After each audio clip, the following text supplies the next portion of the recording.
threat of disaster is never pleasant. Welcome to the Casual Preppers podcast. These safety measures are essential. The only place for prepping, survival, and entertainment. This will be your source of survival instructions and information. Every member of the family must be coached in the business of survival. Here are your hosts, Cam and Kobe. Yeah. I'm pumped up today. You are. I can tell you're feeling it. You are feeling it, Cameron.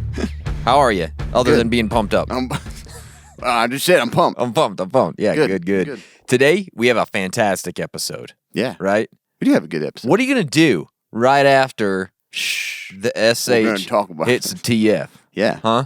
What's the first 10 things you're going to do? Oh, 10. We got a list. Yeah. Yeah, we're excited about that. Very most important things you're going to do. Yeah. As soon as things get crazy. Yeah, because you got to know. Yeah. We're going to tell you that. Yep.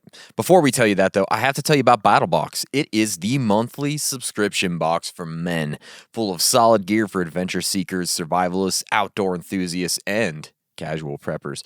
Each month, BattleBox sends you the coolest selection of handpicked outdoor survival and everyday carry gear, all valued at far more than what you normally pay. You never know what's in the next box, but here's a sampling of what users received this month. The Climate Static V2 sleeping pad. Dang, the Cali I love sleeping Loha. on a pad. Yeah, the Cali Loha camp table.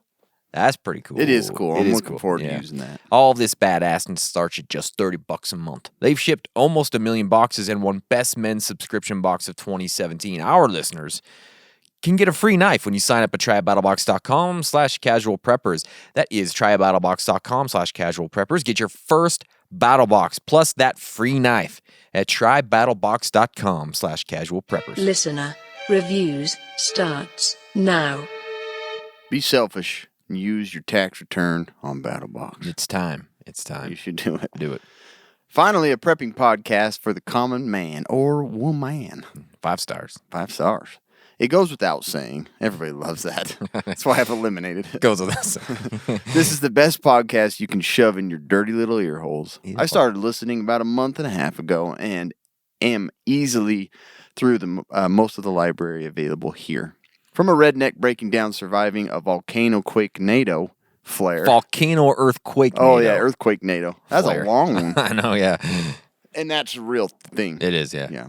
To a Russian figuring out the Skinwalker Sasquatch connection. Sasquatch. That's a new one. That's a new one, too. This podcast has it all. Sasquatch. Sasquatch. Sasquatch. If I'm opening a restaurant, it's got Skinwalker Ranch and Sasquatch soup. Yeah. Oh, that's good. Yeah. This podcast has it all. Yes. Most podcasts are full of samples and junk you'll never use. What? Sasquatch? It is. Did I miss it again? No, you're good. You're good. But not casual preppers. This is more like having a drink and BSing with your buddies than your average serious prepper podcast. You'll laugh, you'll cry, you'll realize that prepping is more than 556 mac and cheese. Sincerely, thank you for helping me get through long work days with a smile and making prepping a step-by-step marathon. Yeah. And not $1 million Fallout Shelter sprint. I don't like that. Stay survived. P.S. We should have been listening to Cam about the Russians this whole time. Yeah, it's true. Thank you. Freaking Russians. This came from Nicknames That's Available 1312 via Apple Podcasts. Thank you so much. If you guys want to be part of this portion of the podcast, go to Apple Podcasts, leave us a 5-star review, make it awesome. All right. It's a mad, mad world. Sasquatch. You want a little extra Sasquatch on that? I don't think you have enough. I'm going to Sasquatch all over that. We can put our special Sasquatch sauce on there. Came out like I say it every day. I know. I'll give you a side of Skinwalker Ranch with that as well. I'm a Sasquatcher. Why? Yeah. Love it on my burger. It's so good. Man. So, Cam, you ever thought about moving to Puerto Rico? No. I haven't yet. A lot of people have because it's a beautiful place, but they are having issues right now. More than 1 million customers in Puerto Rico Isn't remain. that who got squashed by the hurricane? Sure is. Then have they recovered? No. This is just the same outage. More than 1 million customers in Puerto Rico remained without electricity last week after a fire at a main power plant caused the biggest blackout so far this year across the U.S. territory, facing it to cancel classes and shutter government offices. The blackout also left some 160,000 customers without water and snarled traffic across the island of 3.2. Snarled? We got some traffic snarls going on, boys. This is KUTV5. We have some snarling down there. Welcome to KUTV 5 in the morning. There's some traffic Northbound snarls. snarling is just horrible this year. That's funny. Long lines formed at some gas stations as people sought fuel for generators. Others tried to charge their cell phones at businesses in scenes reminiscent of the aftermath of Hurricane Maria. Oh, yeah, that's it. Yeah. Maria. Maria.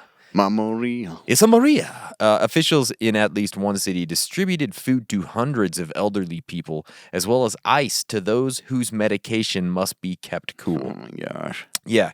So basically, they're surviving a little apocalypse over there. You think at some point the government's just going to be like, let's just live without power and energy and water. We'll just, let's just go back in time. I think we're going to be happier. It's been like a year and a half. We've done it so Seriously, far. like, do we need nothing's going to bother them. Hurricane, we don't have power no anyway. big deal. Yeah, No. a little rain. Not That's big. crazy. Yeah, I just love the part. It was like a bunch of people were going to the businesses to charge their cell phones. It's like 50 people at a hardware store trying to find a plug to That sounds charge about their right. phone. You know what I Coming mean? from a, really humble home to, Yeah. have an iPhone 13. It's funny, like everybody's charge your coming into phone. Lowe's. Lowe's is like, all right, they're going to be buying their batteries. They're going to be getting this. And they're like, where's your plugs? Got a plug? Can't All get desktop plugs. Need to plug in my phone's at 2%. Oh, man. Help me. That sucks, though. Yeah, it's not good. Man, I ain't moving to Puerto Rico. More like Porto Poro. Yeah, remember that one? That's a good joke. Every time I hear Puerto Rico, that's all I can think is that stupid joke. They're still pissed about that joke. Yeah. Oh, man. Well, space news, always my favorite news. Okay. A powerful radio wave laser called a mega maser has been observed by Mega Maser? Yeah. Oh my gosh. Maser, not a mega laser, Okay. a mega maser. Observed by Meerkat Telescope in South Africa. The record-breaking find is the most distant mega maser of its kind ever detected, at about 5 billion light years from Earth. Jeez. The light from the mega maser has traveled 58,000 billion. That's 58 followed by 21 zeros Wow. kilometers to Earth. That's a lot to calculate. Yeah. The optical image of the host galaxy of the hydroxyl megamaser taken from the Hyper Supreme Cam, which is now my new nickname. Hyper Supreme. It's the HSC. Okay. The discovery was made by the international team of astronomers led by Dr. Marcin Glowacki. Dr. Mark Glowacki. Who previously worked at the Inter-University Institute for Data-Intensive Astronomy. Wow. That big guy gets all Anyway. the girls, I Yeah, bet. he's freaking awesome. I work at the Data Institute of Negative Meronomy. He says, when galaxies collide, the gas they contain becomes extremely dense and can trigger concentrated beams of light to shoot out. Or if you eat Taco Bell. Yeah. Same thing. This is the first hydroxyl megamaser of its kind to be observed by Meerkat. It's impressive. With just a single night of observations, we've already found a record-breaking megamaser. So, it's a mad world. We're starting to look so deep into space. Yeah. We're finding what's called an object named Nagalakatha, Oh. pronounced Nagalakatha, Okay. meaning Yeah. big boss. Oh. So they're detecting like these really strong pulses of light, which sounds interesting. Got to be something there. Someone turn It's the like a lights on. hazard light for some spaceship. We'll leave the lights on for you. He's got his mega majors on. He's got some serious problem. Sarah, come look at this. But what I thought was funny was it said in the article, first night of detecting, he said, the mega maser was detected on the first night of surveying involving more than 3,000 hours of observations. I'm like, wait a minute, what's a day over there? How many? How many? What time zone you in? I don't know how this works. Yeah, I've been looking all day. 3,000 hours plus. And we Yeah, I've found been it. looking at your time card. Something don't look right. You got 3,000 hours on Friday. You got That's a lot of overtime for Man, one day. you've got like 2,888 hours. Oh, yeah, I overtime. forgot to tell you, we hit that Mega Mazer. And I don't know if you realize what this overtime did for it's me. like hitting a black hole. There is no time, really. Man, Yeah. I love they just like blow up these words. I know. It sounds super. Man, we found a mega mazer. Yeah. I've been working 3,000 hours this week. Everybody I talk to always like rounds up their hours. So I like, know. My husband's been working 400 hours this week. I'm like, How's that come on. possible? It doesn't even add up. Yeah. And And he's it's, just super busy. and it's also like, like you're supposed to be super impressed. Well, you're dumb. Yeah. Don't work that many hours. No. Like, I'm they not do. impressed they do it with all that. the time, too. People Oh, he's so busy. Been working 400 Yeah. hours. I'm like, well, get a different job. get a different job, man. You can make Like, the same amount, less hours. It doesn't impress me. Like, people are that way. Like, oh, I'm 80 hours by Thursday. Yeah. Well, you're dumb. I'm at 30 like a normal person. I know. You know what I mean? Yeah, you spent a lot of time wasting Yeah, it's all so of your funny. yeah. But anyways, Sure. space is crazy. It's crazy. man. Mega Mazers, weird stuff. You know what else is crazy? SHTF events. Yeah. So when these things Yeah. happen, you know, you have this small period of time as they're happening to try and figure out what to do. Yeah. Right? Immediately. There's, maybe it's an hour or a couple hours. What do you do? What are the first 10 things that you should be thinking about as one of these things goes down? Yeah. Right? And Cameron, like, let's make a list. Number one, Number one. call your mom. Yeah. Number one, flip on the podcast, try and find the episode that correlates with your event. I know what's in here. I remember Mega First Mazer step. explosions somewhere. So Where's the Sasquatch episode? Sasquatch. But no, number one is stay calm and get yourself to safety and basically stay alive. Like, Yeah. that's the first thing. Staying calm is so important That's- when it comes to Yeah. an event. It Look really at is. movies. Look at the news. Yes. Like the first thing people do is lose their minds. Yeah, and They've already lost their minds. yeah, but- and when people lose their minds, their decision-making abilities Yeah. become pretty poor. You know what I mean? They're not making the best they go decisions. to Costco Yeah. and they stack their cart to the ceiling with toilet paper because Right. they don't know why. They're like, 'Cause- everybody else wants it. I want it all. Yeah. So you've got to stay calm. When disaster strikes, most people they scream, they run, they cry, they move as quick as they can without like no plan. No. It's just like running around, chickens with their head cut off. And this leads to more injuries, and a lot of times it leads to making your situation worse than it needs to be. Yeah. It just doesn't need to be that bad. If you can just calm yourself down. And I get it, because when something bad happens, it's hard not to be like, oh crap, like you feel that adrenaline rush, you're not sure exactly what to do next, but if you can calm yourself down, then you can start to think clearly. And hopefully as preppers, we've made these plans, right? And Right. so, but staying calm is the first thing you need to do. It's going to be a huge asset. And I think us being preppers, that should be us. We should be the people that are calm and collected and are like, okay, here's what we do. And this isn't necessarily just like maybe there's a huge earthquake. This could be a car wreck on the highway, and, Yeah. and you're one of the first people there or something, because that's a tough situation to go into, right? But if you can keep yourself calm, you're going to be an asset. You're not going to be a hindrance to all the people around you, right? So a few things to think about as something unfolds. You just take a couple of deep breaths. Don't just go willy-nilly into the night. Remember my training. Yeah, remember my training. But really take a few deep breaths, do a quick situational assessment. A lot of people will say, well, psychologists say, do this thing where you squeeze all your muscles in your body and release them as you exhale, and it like really reduces the stress Yeah. and it increases the blood flow, and it's going to help relax you. Do something like that. So just don't, like I said, don't take off before you have yourself under control. Chill, then go and make your moves. Yeah. And this doesn't need to take. You ever seen stampedes? Yeah, sure. Scary. It is scary. But everybody like rushing Yeah. for an exit, and Sure, yeah. But if you've collected yourself and calmed yourself for, even if it's 10 to 15 seconds, that's all you need. Yeah. And then move on. Obviously, if there's something coming at you or there's a really bad thing happening, if your house is on fire, you got to go. Is that an asteroid? No. I'm gonna get burned a little bit, but no, yeah. I'm going to be calm about this.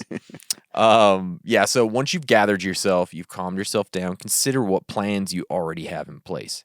This can help you focus on what to do. And this is why I always harp on those emergency plans, because it gives you They're in place. a clear plan of what to do when these things happen, because it's very hard to think clearly. Yeah. And so calm yourself down. Okay, what did we put in our plan? Or where is my plan? Let me look at it. Let's go, right? There is some things that you can do before something like this happens to build up your tolerance for bad or uncomfortable or stressful situations. It's really funny because I actually just finished a book about this specifically. But this year, I've been really into Stoicism. It's basically a philosophy of how to live your life, right? One of the things that they talk about is negative visualization. So basically, training your mind or thinking about these negative outcomes that may happen beforehand. Makes a lot of sense. And as a prepper, that's what we think about. Okay, what if there was a huge earthquake? What is the worst thing that could happen? What if I lost my job? What is the worst thing that could happen? What if there's a fire in my house? Yeah. What is the worst thing? And so basically, you're desensitizing yourself to it. You've thought about it already. And so you're creating like this psychological fitness in preparation for real life losses. So that's something you can do to help yourself before you get into this situation, right? Yeah. Just totally like everyday situational Yeah. awareness. Yeah. And basically being mentally prepared for these SHTF scenarios. It's one of the reasons I know this is so cliche, but I love jujitsu because it constantly puts me in very uncomfortable situations. Like every single night, I'm training my mind and body to react super calmly to really horrible, stressful situations. And it's something that you can do. And lately, Cam and I have been talking about cold showers. Kind of the same thing. You're training your body to like, oh, this is gonna be horrible. Yeah. But you know how to react. And you relax after. And you relax and you can take it a lot easier. So just think about ways that you can build up that mental and physical tolerance. Not cold showers together. No, we don't. We've been talking about it in our own This is shower. via texting. Okay. We haven't been hopping in the shower together. It would definitely most likely be warm if we did that. It's going to be awkward I want enough. warm. It's cold on my back. Yeah. Of course. Exactly. Yeah. We haven't been doing We that just together. ruined this podcast. Thank you. Okay. So You see somebody in the comments like had said, I think they like actually did have an autocorrect because it was all he finally listened to your hubby. And I was like, what? And then he hurried and changed it. He's like, buddy. I meant buddy. That's awesome. Stupid autocorrect kills you every time, man. He may have been intentionally saying hubby, but I laughed pretty hard. That is funny. Hubby. So once you've calmed yourself down, you need to make sure that you and your group and your family is in immediate danger. Yeah. Make sure that you're safe. And if you're not, get to safety immediately. But you need to do this methodically. You need to do it carefully. Don't sprint to the basement and break your ankle on the way down the stairs. Seriously, that you don't want to. It's again, you're making your situation worse. Yeah. Don't hop in the truck, drive 90 miles an hour through the neighborhood, plow over 2 kids and a dog on your way out. Yeah. You've got to. People do that crap, though. They do. They like lose their minds. They do. So just take it a step at a time. Be careful. Get to immediate safety, but do it safely. Yeah. And then just make sure there aren't any other current situations that you need to deal with right away. Injured family members. Gotta go to the bathroom first. Gotta take a crap. For sure that's happening. That's one thing I haven't been able to train is my guts. Yeah. You're telling me. Yeah. So yeah, make sure there's no injured family members. There's no leaking gas or a fire in the bathroom or something. You gotta deal with those. There's just natural gas leaking into your I house. feel really calm. Wow. I'm getting dizzy. I actually need to take a nap. Yeah. So anyways, that's the number one thing to do. Stay calm. Yeah. It really is important. Like people, like it seems like so simple and dumb. Like I'm gonna be calm. No. But if you don't put your mind in those scenarios and think about like how you would react, like you're gonna be caught off guard and you're gonna crap your pants because you didn't go poop beforehand. Yes. Or something like that. Yeah. Next, once you've got your wits about you, then you want to communicate with your group or your family. Primarily mine's going to be like I'm going to reach out to my wife To me. see where the kid to Kobe. I thought it was going to be your hubby. Are you in the cold shower again? Get out. Turn off the shower. We got stuff to do. Prepper stuff. podcast to do. But yeah, like you're going to communicate to your family. And one big thing here is, like we've said before on other podcasts and our communications podcast, was it communication radio? Don't always rely on technology. Yeah. Have those backup plans to communicate with your family, because most likely you're going to be at work, your kids are going to be at school, your wife's going to be at home or at her job, and it's just going to be like you're going to have to coordinate everything. So, or at Ulta. Yeah. Like we've talked about before, you've got to have that plan in place of like, where are we all going to meet? How are we going to communicate? Like your kids need to know what to do next. Yeah. And that might be, communication first by cell phone. Obviously, you have it in it. But if the lines are all clogged up or it's an EMP or something like that, then, maybe two-way radio. More extreme, you're going to go ham radio if you have one with you, or a portable one and have your license and stuff. Maybe notes, banners, colors, horns, posters. We talked about like setting up like signals. Like, what if you? I know. That's just some random. I've got out my French horn. Trumpet. I was just sticking all kinds of random crap in there. You got that in your bug out bag. Hold on, I'm blowing a tuba. My family knows.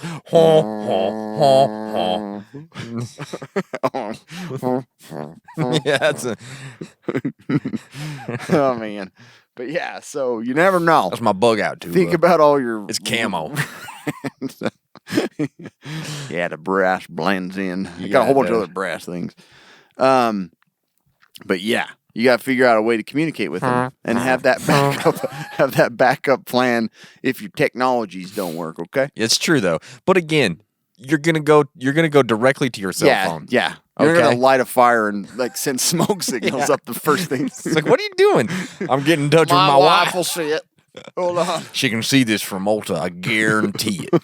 Guarantee it. What are you doing? I'm on the phone with my wife. I don't know. Yeah. Do you want to use my phone? Yours not working. I just burned it in the Hold fire. on, you messed me up. This is how I started my fire. I sent up SAS. I meant to send up SOS.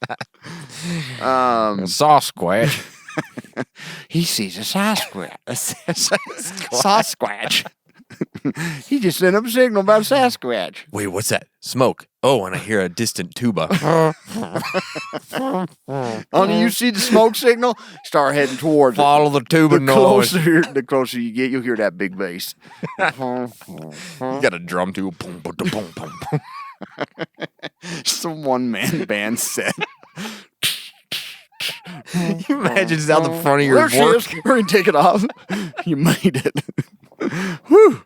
I've been playing for like 10 minutes straight. I've got like $50 sitting next to my feet. Yeah, always put your hat out before you do that, just in case. You never know. And then set up a rally point. Hopefully, it's safe enough that it's your home, but you've got to have that backup plan. Maybe you're going to meet at a local church. Maybe you're going to meet at your neighbors for some reason. Taco Bell. Yeah, Taco Bell. But this has got to be communicated between you, your family, and maybe Beforehand, usually. Yeah, not right. But you during it. can do it here. But yeah, that's why you have the emergency plan is to set up these contingencies, right? Yep. And so, get that tuba, and then you're going to communicate to them. I'm coming to you in my car or my truck, or I'm coming to you in my car. I'm going to be driving a semi or a mule. I'm coming right in. I found a mule. In your way, tuba mule. But it's always helpful to like let them know, I'm coming Yeah. from work. I'm actually taking the back road. I'm going to come in. I'm not going to park out front and drive in the backyard. Yeah. Just all these different plans. Yeah. What? I don't know. It's just important. It's my plan. But yeah, oh man, this is where it gets all messy because of our notes. We were right. chatting back and forth while we were doing notes together. Sounds like a country song. Get the F out of my notes. I can do it. ASS. Yeah, we won't read that one. Yeah, no. But yeah, so I'm jumping around. That messed me up. I knew it would. I meant to delete it all and I never did. Yeah.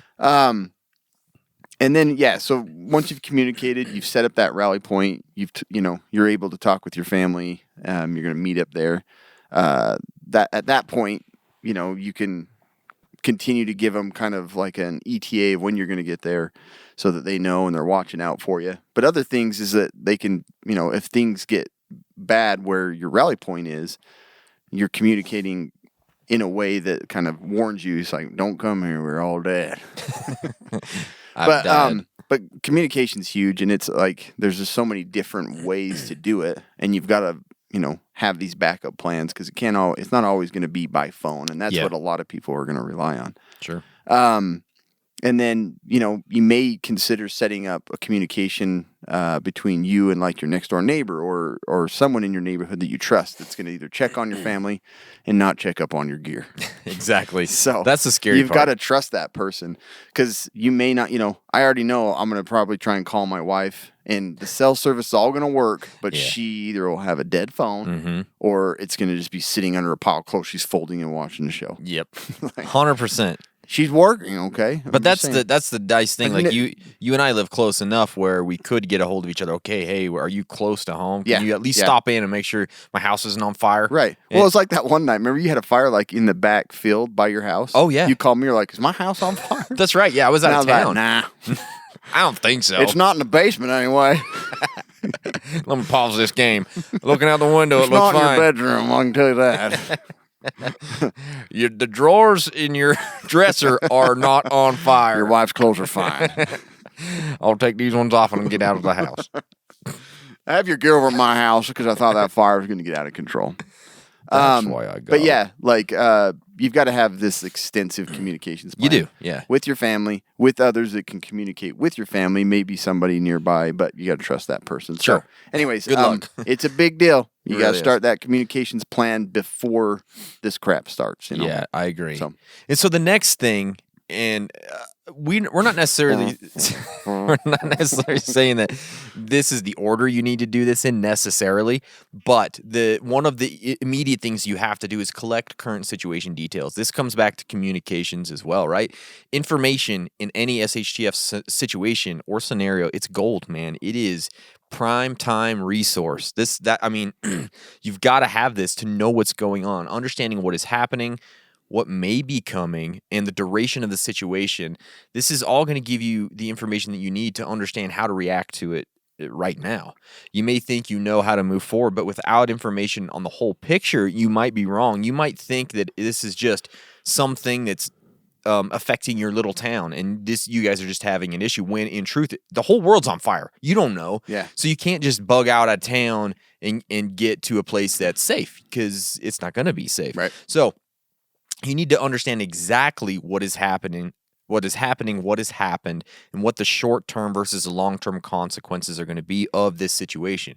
You also want to gather as much intel as possible, as quickly as possible, because who knows how long you're going to have power. And it's when having power, that's the easiest way to get information, right? You've got television, you've got social media. With great power comes great information. Yes, with the Twitter power, you've got all that stuff. But if you lose power, if you lose data, if you lose internet, it all becomes much harder. So at the time, get as much as you possibly can, because you don't know how long that's going to last, right? And again, this starts even before something happens. This is something you should be doing, should be ongoing. Having an ear to the ground as preppers before situations arise, it's pretty critical. This means you already kind of have that leg up. We were talking about coronavirus months before things went crappy, right? Yeah. So we kind of understood what might be coming. We didn't really know how long it was going to last, obviously. But, maybe you've already thought through the situation a little bit. You've padded your preps for this exact issue because you were kind of already in the know, right? That's what we do as preppers. We prepare beforehand. There are things like emergency apps. There's social media. There's news. There's friends. There's podcasts, YouTube. All of the above can help you be better informed before it all happens. So these next things we'll talk about are the things that are helpful as the disaster is unfolding, as this SHTF event is happening. Emergency apps, they're going to keep you updated as long, again, as you have data or you have internet. Social media, kind of the same thing. Television, as long as there is power, you should be able to get that kind of stuff. Radio, That's probably one of the last lines of defense there because they usually all have backups at the radio stations. You can turn on your car, you can turn on your emergency radio. These are all good forms of info as it's happening. Just be careful to not bug out immediately when you see like a Facebook post saying that the world's ending. Yeah. Okay. Right. Corroborate the information with multiple trusted sources. Don't just grab your pack and head to Puerto Rico because you think things are bad here. They've got it figured out. They've been through this a million They know times. what they're doing there. And again, emergency radio is key for those disasters that may knock out power. Then you can try and use your own personal network of people and call them and text and FaceTime. Anyone that you may know that might have information, friends and family you trust, they can give you updates from where they are or their neck of the woods. Maybe Tell me what you know. Yeah, exactly. Your church might have some resources, and your neighbors might be good resources as well. Try and gather from your local authorities. They usually have local emergency management should have some like official ways to communicate to the public. Usually it's an app, or sometimes they even send out texts when things happen. Phone trees, auto calls, those types of things, and social media accounts, radio broadcasts, local TV. All of the above will be true for state and national as well. That's a good point of having like people that work in different like job. Some work at the hospital. Yeah. Some work for Exactly. the city, and you're going to get different areas of information. They're all going to have different intel based on what they do, what their specialties We're are. fine. Right? We're not fine. Exactly. Yeah. If you have a prepper group, obviously this is going to be key. Hopefully your group has some sort of information gathering solutions as well as communication, protocols to help in these situations. We talked about ham radio. Obviously, that's going to be super helpful if you understand what that is and how to use it. And I don't. You don't. I don't either. Police scanners are a great way to get ongoing information as things are unfolding. Maybe it's pretty localized and you can just throw up a drone. Maybe it's, in your just immediate area. Hey, I'm going to throw up this drone. I'm going to see what's happening because it's not safe for me to walk out there. You can get out a couple of miles and kind of see, assess the situation. That's obviously a very localized type thing, but it could be super helpful to gather that information as things are unfolding.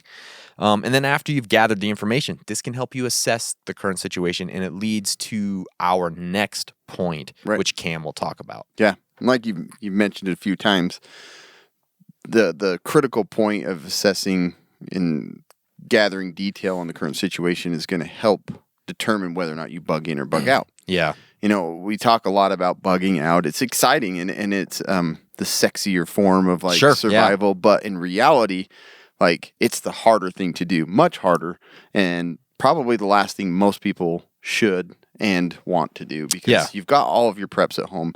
Your neighborhood, the people around you. You're much safer to stay put.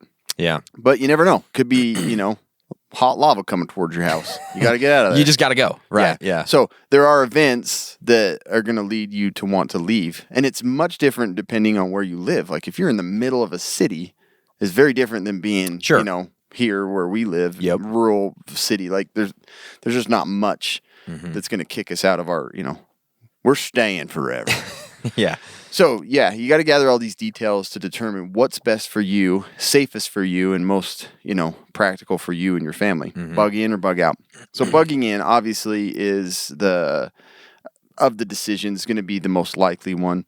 You can, you have shelter, you have your supplies, you have a plan there that's more organized than any other plan. And, you have the safety of others that know you. And, most people live in a neighborhood that I believe they're going to be safe around those people too. Right. They're going to help each other. I feel that way in ours. Some people I can't stand, but hey, Yeah, you're not scared of them though. No, I'm not. Probably not. No, I'm scared of having to help them. Yeah, or talk to them. Right. Those things. Right. So, but yeah, there are going to be those types of scenarios where you're going to have to bug out, and that's where you've got to have that plan in place, and you've got to consider, one thing is, disasters tend to bring on them other disasters. You've got rioting in a town after an event. You've got roadways that are going to be closed or broken up. You're not going to be able to travel like you expected to. And, and that goes into your extensive bug out plan, but that can be disrupted at any point. So for sure, maybe you take the risk anyway, but most likely you're going to stay put. And so, but if you're home and safe, you're going to want to secure that area, and that's kind of what we wanted to talk about next. Mm-hmm. You've gotten your details. You've decided you're going to stay home now, or you're going to bug out. When you're in that location, what are you going to do next? Yeah. No, that's the big. I think that's the biggest one is understanding which plan to go with, your bug in or your bug out. It's a tough. You've got to one. go through both of them. Mm-hmm. You've got to plan out both of them. Mm-hmm. You've got to have plan A, B, C, Mm-hmm. and then when you pick one of those, then you got wherever you end up, you got your next steps. Yeah, you got to secure your home, your location, assess threats, and deal with power. Those are all things that you have to. This is more like 3 things, but we're going to take it as one. If you decide to ride it out at home, it's time to kind of prepare your house for what may be ahead. Yeah. You should be pretty close to being ready to hunker down most of the time, but there's probably going to be some final touches depending on the situation that you're in that you're going to want to make. Is it bad enough that you need to really worry about security? Do you need to reinforce windows or board up windows or reinforce doors? Because depending on the situation, it might come to that, but hopefully not, right? But this is a good time to figure that out. Do you need to deploy sandbags or something like that? Is it a weather or a flooding event that you need to deal with? Does the power or the gas need to be turned off for safety? Do you need to deploy any solar assets right now to start gathering power? Because maybe, you want to charge up some battery banks and stuff because you're worried about the power going out or the power is already out. Was this an earthquake or a bad storm? Do you need to prepare for aftershocks? We talked about aftershocks, right? And more high winds or snow. Gather flashlights or your blackout kit and have it at the ready. Do you need to move or adjust preps in the home, or garage, or shed? Some people keep things in different areas of their property. It might be back in a shed. It could be in a garage. And now you know that you're kind of hunkering down. It might be a good time to go get those things, bring them into your, maybe like your safe room or whatever you're doing and figuring out what you have and where everything is and just make it a little bit more accessible to you, right? Do you need to ready self-defense weapons? Do you need to arm your security system? You don't want to forget about your animals either. If you have animals that are outside, it could be unsafe for them. Put armor on them. Yeah, armor up your animals for sure. You got to do that. So you might need to bring them inside depending on what you have. You got to bring your chickens in the garage or something. Who knows? Mm-hmm. Think about your vehicles. Are they safe where they are? Do they need to be moved into the garage, behind the house, or maybe you need to put them in sort of a tactical position to leave quick if you need to, or maybe they need to block an entrance or something like that, Those are things you can think about with the vehicles. And then you can do really simple things like pulling down the blinds and shades, locking all the doors. Is it bad enough that you need to have somebody on watch? Yeah. Watching what's going on, watching the house, watching the neighborhood. Keep an eye on the neighborhood for me, Cam. And then, assess what threats there are. You should have a lot of intel at this point. Are there looters? Are there rioters? Are the police cracking down? Or is it bad enough that you need to worry about your neighbors? And have you been a good gray man? That type of thing. So this is the time to secure your home, your location, assess those threats, and make sure that you've got your backup power kind of ready to go. Yeah. So yeah, it's scary. It really is scary out there. It really is. Speaking of scary stuff, cybercrime is kind of a big deal. It is. Shopping online, doing your taxes online, browsing the internet while you're at the airport. It's all susceptible to robbers and thieves online. You don't want that. It's scary. Surfshark is your answer. Surfshark is a virtual private network that can protect you and all of your devices from online threats. I really like Surfshark because it's super simple to use. Like their app and their actually redesigned their app, but it's like people get kind of freaked out about the stuff that it's too like complicated, and it really isn't. You just get the app, you subscribe, you can try it for 30 days, money back guarantee if you don't like it, and one subscription will cover all of your devices. So you can go gray man online. It blocks your IP so people can't track it. You can connect to servers in Brazil, Puerto Rico probably. I don't know. It might be down right now. I don't think they have servers there anymore. But it basically just shields you from online threats. And they can also send you an email when your email is compromised, your password and stuff like that. So it's like the safest way to go online, Surfshark, and it's super affordable. You can get 27 months for less than $60 if you use our code Casual Preppers. 83% off. That's crazy. And like I said, it's super easy to use. You can try it out for 30 days. You go to surfshark.deal/casual preppers, and I guarantee it, you're going to love it. Absolutely. You're going to love it. Surfshark. All right, so Cam is now going to talk about augmenting your preps. Oh, yeah. I'm next.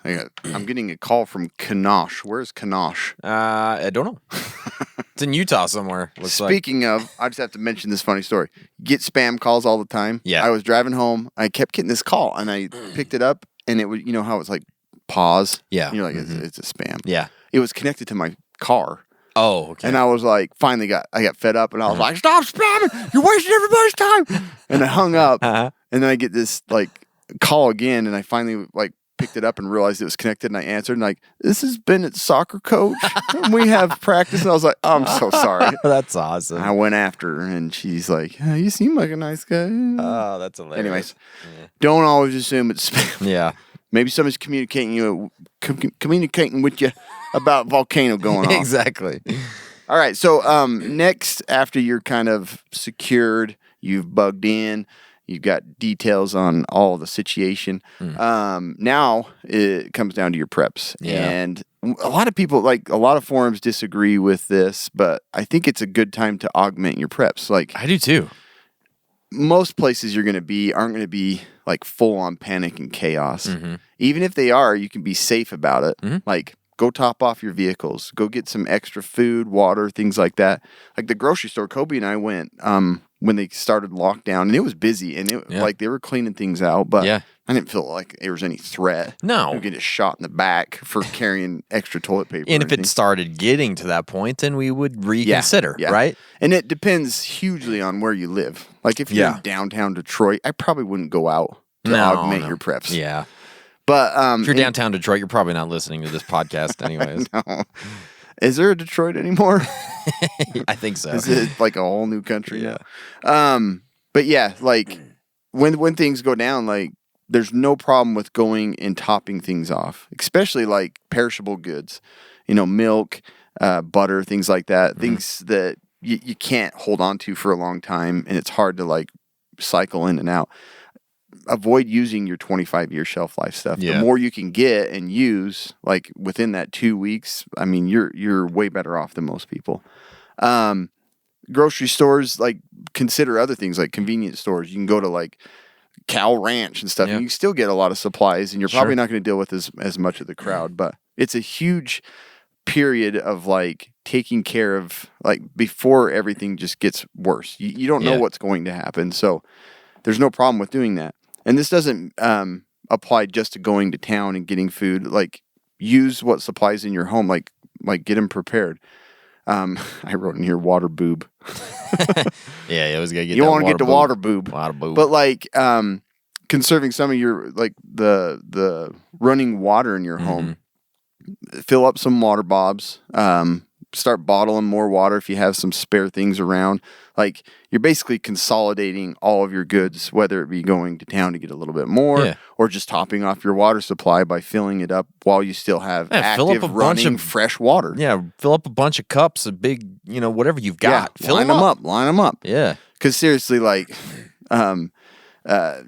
it's not like, I think the gun stores and stuff, that's a different story. Sure. You may deal with more there, but they're like the grocery store. That was the one thing that I ran out of fast was just like the little treats and stuff that the kids like, popcorn and pop and stuff. It's like, why not just go grab some more of that while it's still there? You don't know how long it's going to last. Absolutely. So it's a huge, important time to like just top off everything, get gas, get fuel, get some, fuel for your generator. Maybe get a little more camping gear, some fire starter stuff. Grab buy another some propane wood from bottle.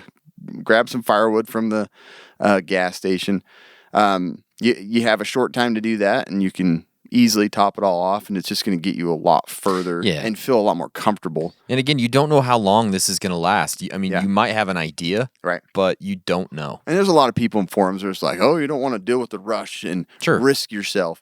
And you don't have to, but like it's a good time to assess whether or not you're going to need a little bit more. And you're like, if I'm not fully prepared, or you want to just top off a little bit, go do it. Absolutely. It's time to do it. So now you've topped off your preps, you've got your home secured. It's probably a good time to review your family plans, your emergency plans. You've kind of settled down. Maybe the immediate danger has been mitigated somewhat. It's a really good time to pull out those plans. Or it's starting to change. Or maybe it's starting to worse. change. Exactly. So pull out those plans if you have them and go over what you have. It's a great time. Gather everybody together. Okay, here's what happens if this happens. This is what we're gonna do. We're eating you. Well, yeah, you're going down first. But why not review those things once you have a few minutes? Once things have calmed down, you've got everything kind of together. Take some time. You might want to actually augment those plans to specifically what's going on right now. Yeah. They're going to change on the fly. Yeah, or just build a brand new one specific to this current situation. Okay, here's what's going on. Here's what we're going to do. Make sure that everyone understands what could happen and what you should be doing when those things happen.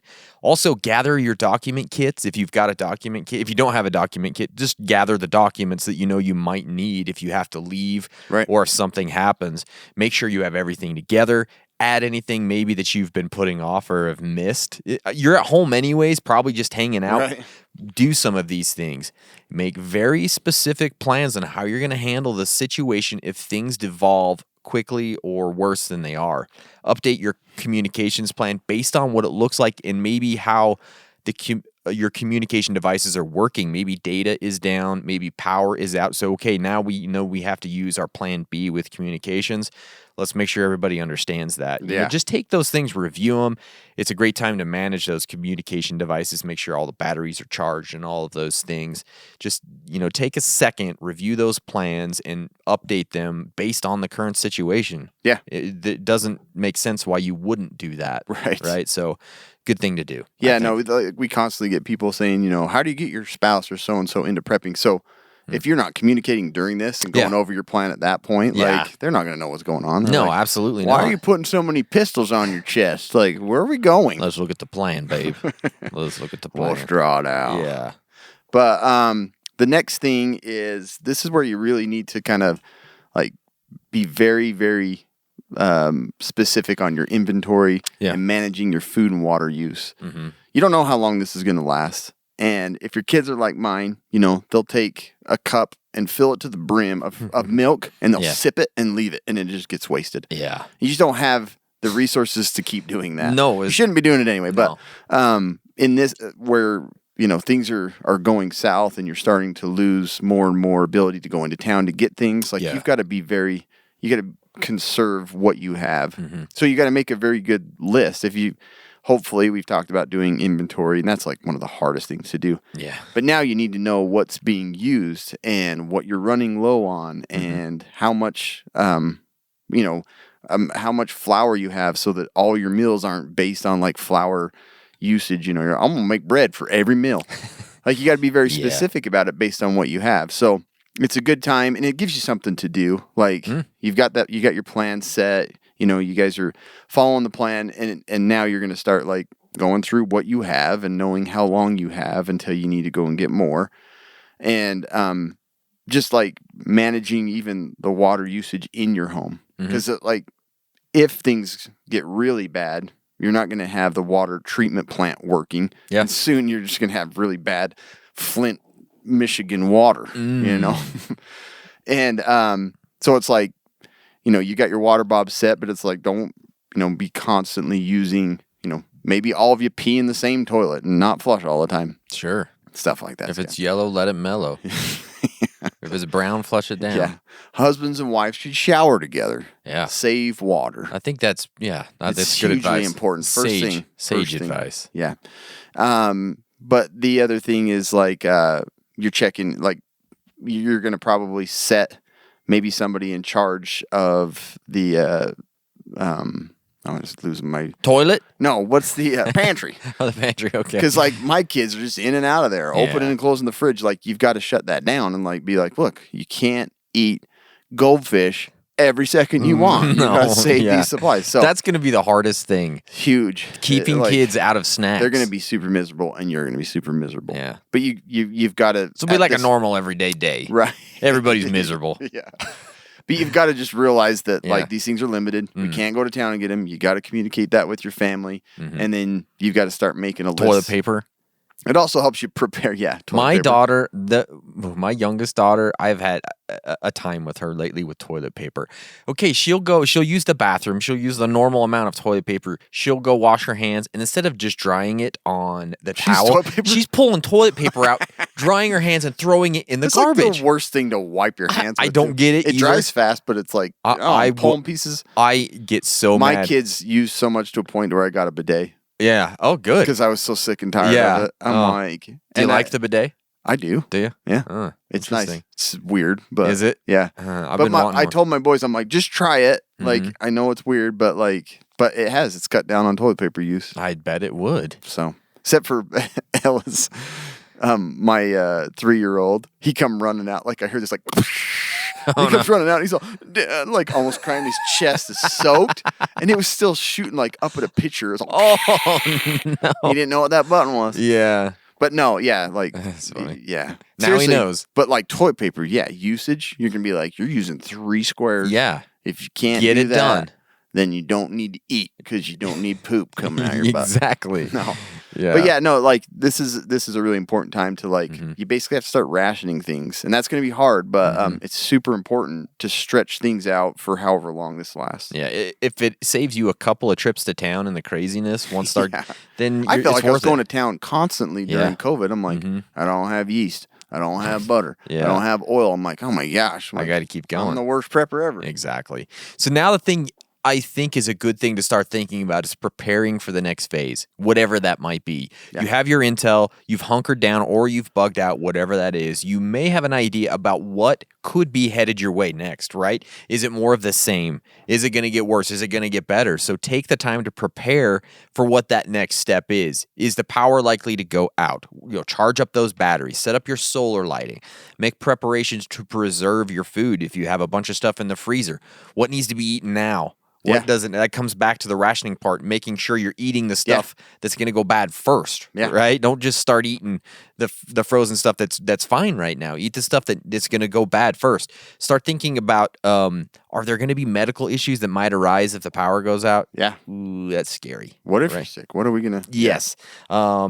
Are you going to need different entertainment options moving forward with things getting worse and maybe there's no power? You need to get batteries and candles and all of those things together. Does it look like rioting or looting or martial law is a possibility moving forward? You need to consider this and work to become more prepared for that next step now. Do you need to spread your preps into different locations? Do you need to work to prepare and finalize a plan B bug out plan? You've decided to hunker down and Yeah. bug in, but gosh, it's You're looking, coming on 2 weeks. And Yeah, you're like, this it's is looking gonna bad. go a lot longer. Yeah, or it's getting worse. Yeah. The neighborhood's getting a little sketchy. Maybe it's better if we head Yeah, out of town. move-ins from California. Oh man, you just don't know. Yeah. So, work to secure your home even more. Work to finalize that bug out plan, whatever it is. Yeah. Have you properly communicated with your family or anyone that could be worried about you? Maybe this is somewhat localized to you. Yeah, And going beyond. yes. Your like small group. Yeah, or don't let people wonder if you're okay. Work to touch base with them if you can. Anyone who you think might be worried. If you weren't able to talk to them right as the issue arose, take some time, do your best to update them on your situation and get updates on their situation as well. Again, that's just more intel for you trying to figure out what Yeah. to do next. Update your outgoing voicemail if you need to. Maybe you can't get calls out, but some people are getting calls in, but it's not going. But update your outgoing voicemail to kind of update your situation with it. Try social media, whatever might work, but information to those people that might want it is going to be pretty crucial there. Are things Day looking up? 65, COVID quarantine. Yeah. Leave a message. Beep. Are things looking up? The tuba. It kind of like fades out at the end of the message with a tuba. He's okay. He's all still right. playing it. Yeah. Are things looking up? Is it going to be getting better shortly? Work to make a plan to transition out of your bugging in phase to Yeah. normal routines.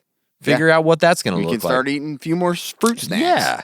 Also, it's also not a bad idea to coordinate and touch base with neighbors at this point. Yep. Here's the thing with neighbors. They are most likely going to be in a very similar situation to you just because of their proximity. What was that? I brought my Did you drink bang it down on the into mic? Oh, that was cute. About split my lip open. Yeah. They're gonna, because of the proximity of where they live, their situations are gonna be pretty similar, right? Have discussions and maybe have some contingencies depending on what has happened and what may happen soon with those neighbors. Make a plan to help each other where it's possible. Look out for each Survey. other. Huh? Survey comes into play Exactly. real well right yeah, now. this is when the NPP just hits hard. Did you struggle with this Yeah. SHTF? I got a little thing to fill Little out. survey for you. So, anyways, prepare for that next phase of this SHTF situation. Yeah, no, you definitely have to. Yeah. 'Cause it can go south fast. Yeah, sure. Or it can get better Or quicker. can go north fast. We You don't can be know. still in your basement eating dried ramen. It's like and your that- family, your neighbors are like, we're good. We've been back to work for 2 weeks. It's like the guy from World War II that was on that island for like 50 years or something that thought the war Still was still thought the going, still fighting the war. You're still in your basement. What's that big Russian aircraft carrier? It's just a cruise ship. Yeah. Oh my Exactly. gosh. And yeah, after you got all that stuff going, like, it's really important to kind of assign roles and responsibilities to people. Yeah. Whether it be like just within your family, like give your kids some things to do. Maybe, one of them's over the inventory. That's probably a bad idea. But Yeah, don't put your 3-year-old over the inventory but like or the bidets. like idleness is something that leads to fear and irritability and depression. Like if somebody doesn't feel like they're doing anything, they're important, and they're not working anymore. Like if you have a group that you're with and they're not part of the plan, then they're gonna be miserable. Idle And they're- hands are the devil's playground. Yeah. Okay. Yeah. And so you really want to like get people involved in your Mm-hmm. plan and doing things, maybe securing the perimeter and maybe standing guard a couple of nights a week. Like you want to be Throw able out to some seeds, let them count them on the front porch. tie some knots. Are But yeah, like your neighbors vampires? yeah, yes, mine are. Yeah, most likely. But yeah, you want to like get people involved and get your family involved in this. Like you don't want to Mm. Yeah. be the one barking out orders and doing everything. It's Mm-hmm. like, no, stay put. I'll be going into town, not you. Dad, could we come into town? Going into town to get some more supplies. We're out of yeast. I always bring yeast up, don't I? We need chips that and was yeast. that was a sore spot It in was, my yeah. prepper plan. I Yeah. found out that whole. You learned a lesson. Yep. Yeah. But it just gets people a little bit more involved. It helps with their mind. Like they don't get depressed. They don't have to worry about the scenario. They're focused on whatever task that you've set them up to do. Plus, it helps determine maybe who's worthless and who isn't.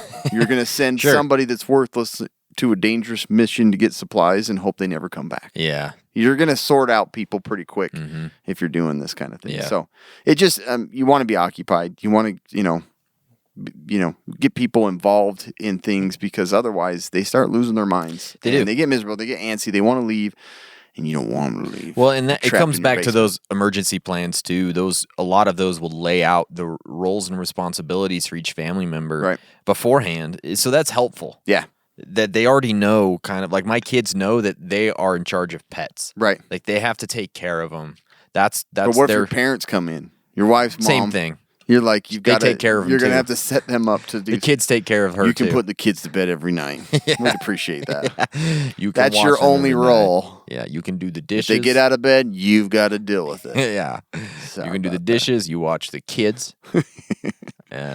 What else? Yeah, that's great. What else? And go watch Cam's kids. Go watch- Make sure they're Yeah, getting. you'll in take bed. a shift at the Hardy's house as well. Let Ashley's mom know that. If you're gonna live down here, Yeah. there's very specific chores we're gonna have. You got to do. know the rules. You're part of our plan. Be glad. We've got a lot of good stuff. I've got yeast for you come apocalypse time. You gotta fulfill But you got to your do some, role. a few things. Yeah. That's right. So there it is, guys. That's 10 things you need to think about after SHTF hits. Yeah. Those are the first things you need to think about. After that, I don't know what else to think about. Yeah, just We survive. covered it all. Yeah. Yeah. Guys, today's podcast is brought to you by TacPack, the only monthly tactical subscription box with useful professional grade stuff inside. Use our code Casual Preppers and get a free separate bag sent of EDC gear along with your first month's TacPack. Head to TacPack.com. Use our code Casual Preppers. Speaking of subscription boxes, we have the latest battle box, Mission 86, Cameron. Woo-wee. Can't believe we've been with them for that long. That's way more than 85. Yeah, first item in the basic box, the Tactica M.020 camping tool. It's a tool for camping. Does a lot of different things. It's got measurements on it. A sundial, that's the coolest thing. Oh, it on is that. a sundial. Yeah, that's pretty cool. Well, that's crazy. And then we have the Outdoor Element handled pot gripper and fuel canister recycle tool. Yeah. I thought this thing was pretty cool. Yeah. Like- you always never know how to pick up your pots. No. When you're camping. Because, like, yeah. They never have The handles little on 'em. handle flips down Yeah. close enough that it's 7 million degrees. Yeah. This is. I cool. really like this tool. Yeah. I think it's pretty cool. Then we have the SOL Firelight Fuel Cubes, a former sponsor of the podcast, SOL. Yeah. Good stuff there. You can never have enough of that kind of stuff. SOL makes some great stuff. Advanced box, the Cali Loha camp table. This is pretty cool, $45 value. It's a little camp table. It folds down to the size of like a camp chair. This is perfect, man, Yeah. for like Camping and camping. yeah, It's perfect for tabling. tabling at the camp. No, but like throwing in my trailer Mm-hmm. gives you a little additional Yep, seat, or not seat, but a table out by like the fire. and stuff. yep, it's perfect. Pretty cool. Then we go to the Pro Box and we have the Climate Pillow X inflatable pillow, $25 value. Climate makes great stuff. They do. They really do. Great camping. And then we have the Climate Static V2 sleeping pad. These How long are is great. this sucker? That one 72 is inches. Yeah, it's a pretty So- long one. Yeah. Calculate that out. Gives you 6 feet. solid 6 feet. And then we have the Pro Plus knife of the month, the ATAC Phantom. Pretty sweet looking little knife. It's got like some brass looking features Oh, on yeah, it. it's like dull, but Yeah. looks like copper almost. Oh yeah, it's almost copperish, doesn't it? I Yeah. like that. Yeah. That is a pretty knife. That's BattleBox. Use Show our it to the code camera.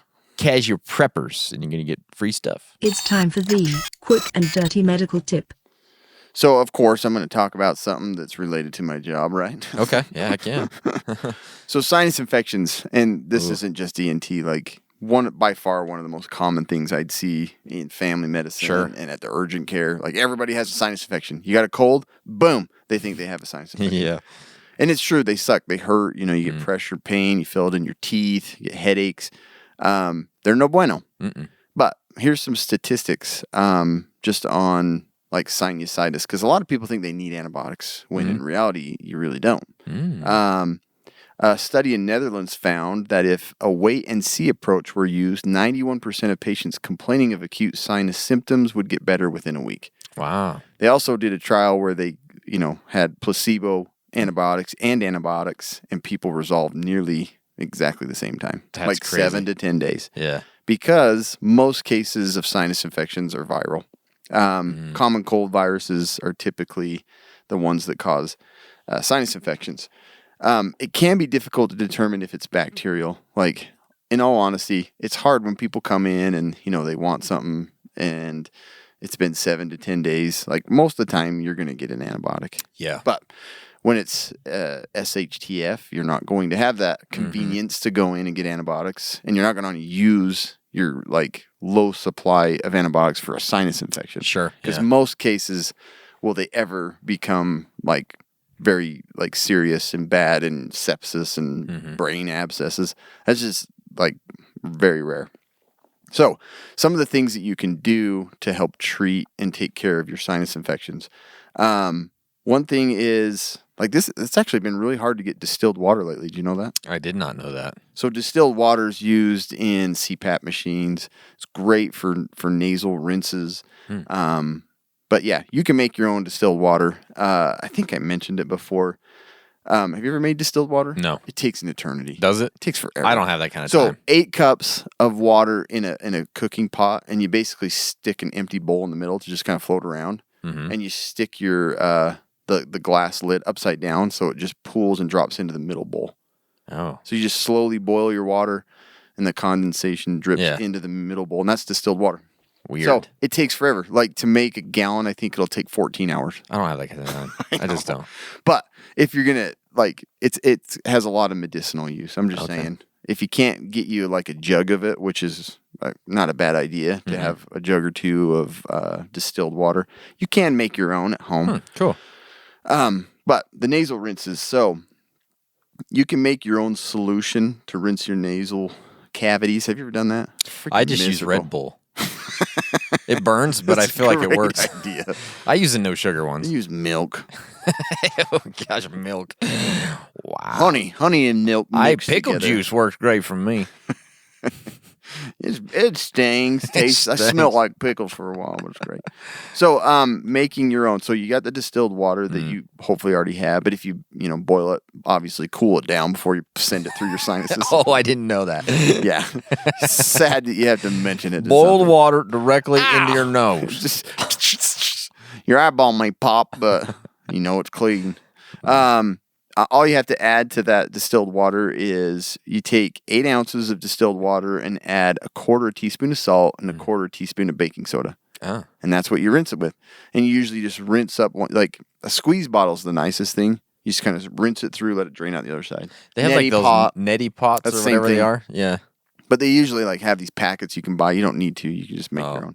And all it is, quarter teaspoon of salt, quarter teaspoon baking soda, and 8 ounces of distilled water, so a cup. Cool. Easy. And then one other thing that you can do is if you have mupirocin or Bactroban, which is it is prescription ointment, but a lot of people have it for like sores in their nose or for staph infections. So Bactroban, not bacitracin, mupirocin, you can take 8 ounces of distilled water and boil it, and you actually will melt the mupirocin in it. Weird. I haven't read I don't think neomycin, the stuff that's in like Neosporin, would be good for your sinuses. Yeah. But this one you can dissolve, basically melt the antibiotic ointment and put it in the rinse and just cycle it. Did you do a bag bomb? Glob a bag bomb and some I'm sure some more people are doing that already. But I thought that was kind of interesting. Cool. That was something I hadn't heard, but you can dissolve antibiotic ointment. Bactroban's the best one, mupirocin. The other ones, I wouldn't. Yeah. I don't know much on the studies on that one. But yeah, then you kind of get a coating of an antibiotic inside your nose. The other thing is if you use Pulmicort respules or you have asthma or anything, those can actually be, you can actually dissolve those. Add a quarter teaspoon of salt, the baking soda mix, and then you just take the Pulmicort, which is a steroid for your lungs, and you just pour it in there, and you can rinse that through your nose too. So, most of the time you don't need antibiotics, and these things sometimes you either have, but honestly, like the distilled water, salt, and baking soda rinses, they do more than anything. Wow. They're not very comfortable. Yeah. But Doesn't that's seem just like something you can do. I mean, and that's something to control sinus infections, which you're guaranteed to get. Yeah. At And some point. You're not always going to have access to medical care. You can just do these rinses, and that's mostly what we recommend anyway. So nice. There you go. Very good. Thank you, Cameron. Thanks for listening, guys. Please make sure to go check out the Bugging Out podcast. Episode 4 just came out this week. That was exciting.